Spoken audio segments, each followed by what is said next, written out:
Good morning to all of you.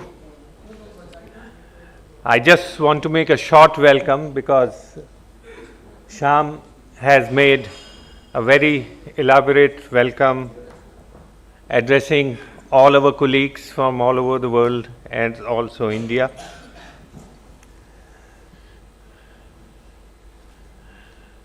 Honorable Mr. Justice J.K. Maheshwari, Honorable Mr. Justice Koteshwar Singh, both judges of the Supreme Court of India,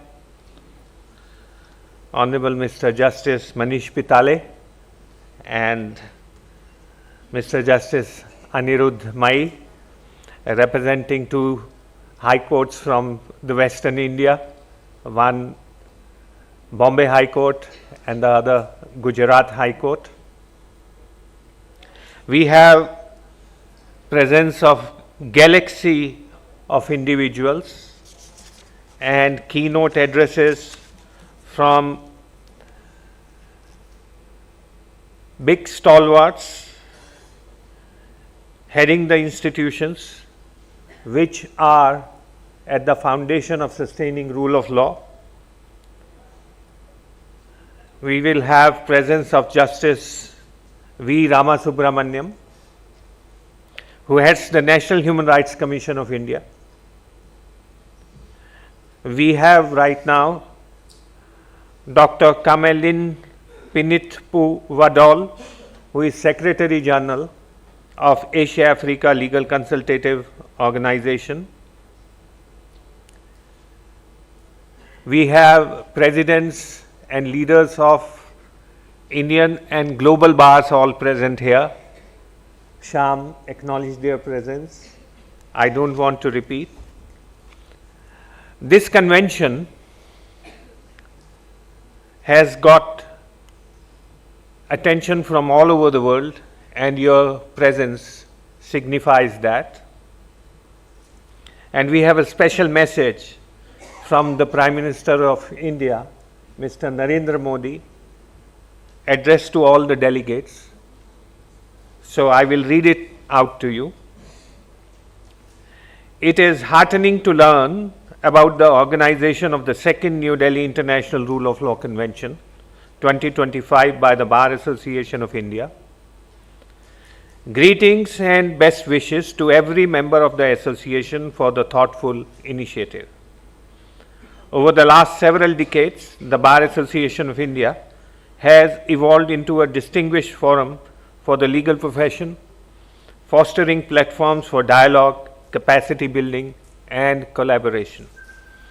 The second New Delhi International Rule of Law Convention continues the tradition by providing a global platform for deliberating on important issues of our time. With its theme of global economic governance and principles of rule of law, the convention will strengthen New Delhi's position as a hub for international legal conversations, especially for the global South. In today's interconnected world, it is all the more important that global economic governance rests firmly on the principles of the rule of law. Consistency, consensus, and cooperation are the pillars that strengthen trust in international systems. India has always upheld the view that a just global order must protect the rights of developing countries across different domains.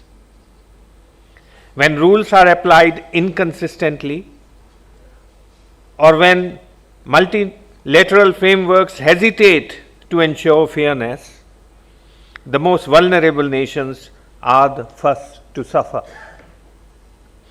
Therefore, the topic of discussion at this conference is not only timely, but also vital.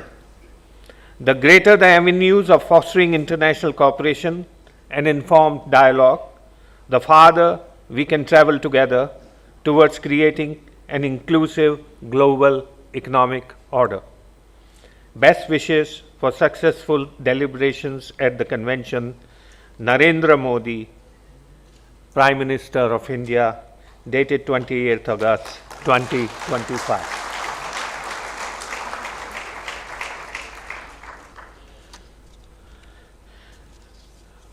Friends, you can look at the Bar Association's logo, and there is something written in Hindi.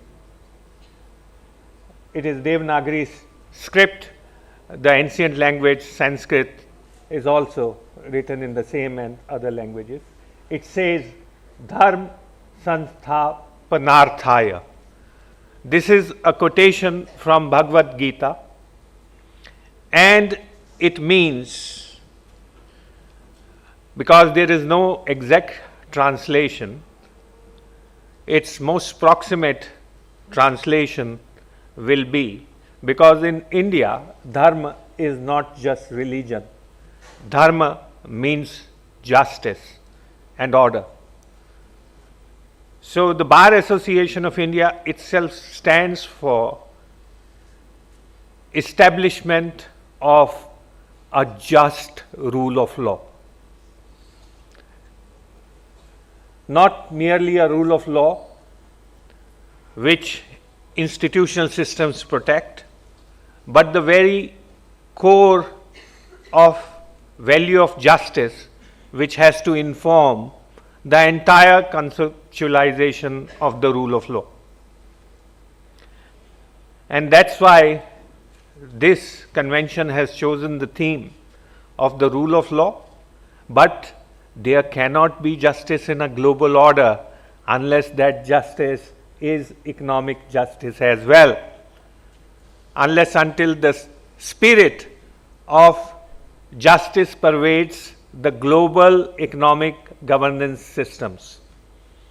Because without that, all our entreaties to protect and promote human rights, to promote democracy, to promote independent judiciary and independent legal profession will be purposeless, because they find their meaning when populations across the world have means of sustenance, have means to achieve their best prospects in their lives, because that cannot happen without a basic economic prosperity and means to achieve that.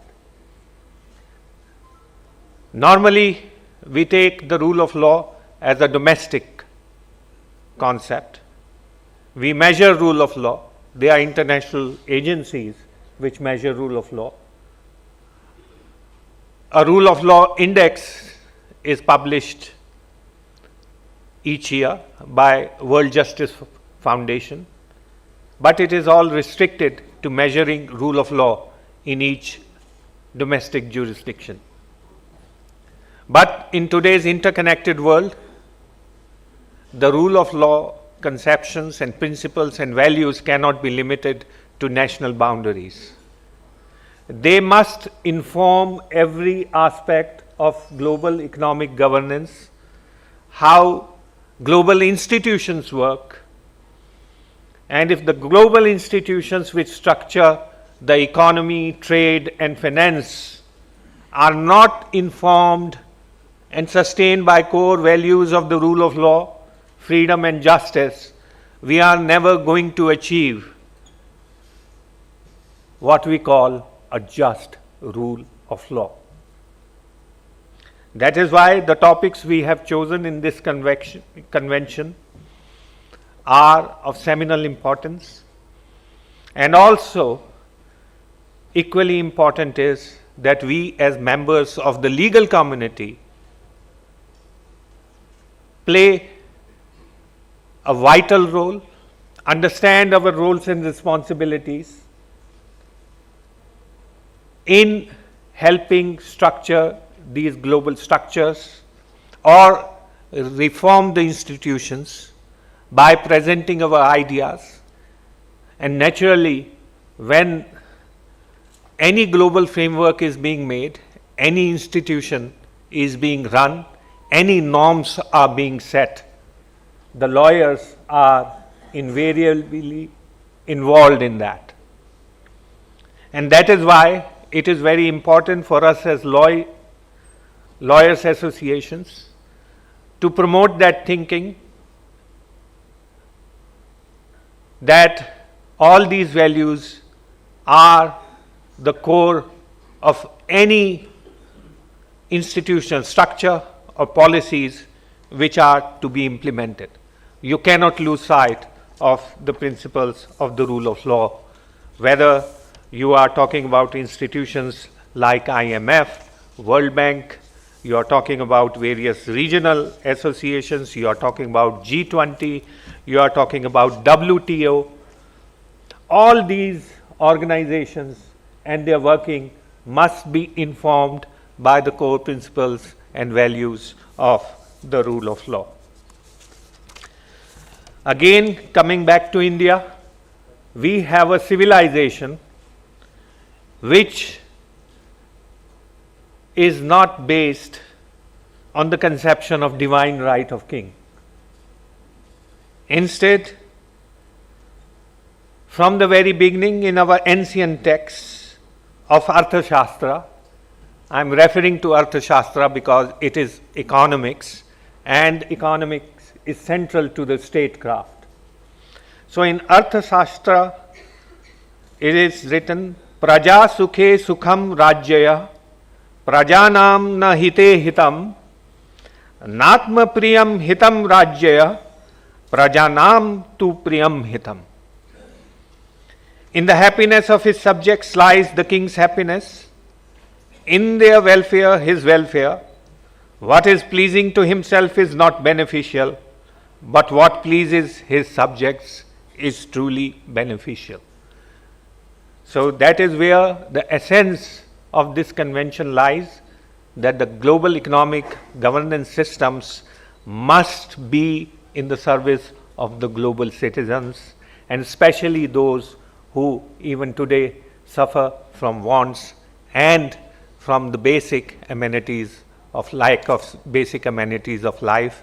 How we can promote those structures, that is where the SDGs of United Nations will find their real implementation and meaning. So once again, I welcome you all for these 2 days of intense deliberations around these concepts as members of legal community. Thank you very much.